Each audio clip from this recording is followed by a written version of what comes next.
Okay, this Periscope we're beginning from inside the UN compound.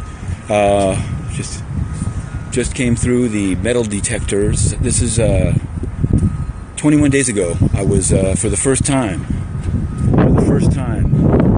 thrown out of the United Nations after covering it for 10 years as a journalist. I am now convinced this is entirely a matter of reporting on corruption at the UN, because after, in order to continue my work, temporarily accepting a reduced green P non-resident correspondence pass, last night as I worked in the UN lobby at 8 p.m. editing video of the day's noon briefing, I was ordered to leave by UN security.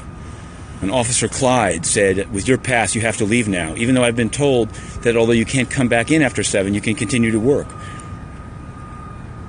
Seems like basically it's a campaign of harassment and an attempt to intimidate and censor coverage.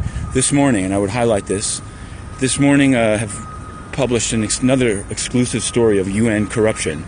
This story concerns the former Chief of Staff to John Ashe, the now indicted former President of the General Assembly. Her name is Paulette Bethel. And she is, surprisingly, because she's named all over the indictment,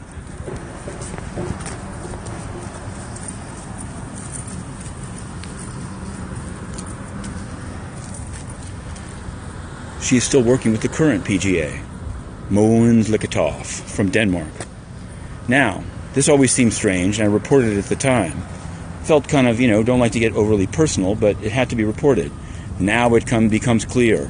Inner City Press has been informed, exclusively reporting, that in meetings, a regional group that will remain for now unnamed, to the candidates for the next PGA, which are Cyprus and Fiji, has made the request that Miss Paulette Bethel continue in the NextPGA's office at the D2 level. The significance is that at a D2 level, you have heightened immunity.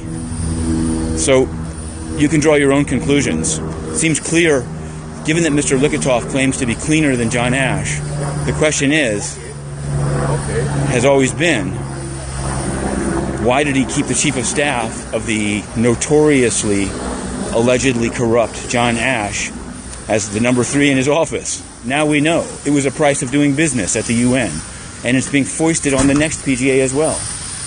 This is how they roll. So, we'll stop here for a moment.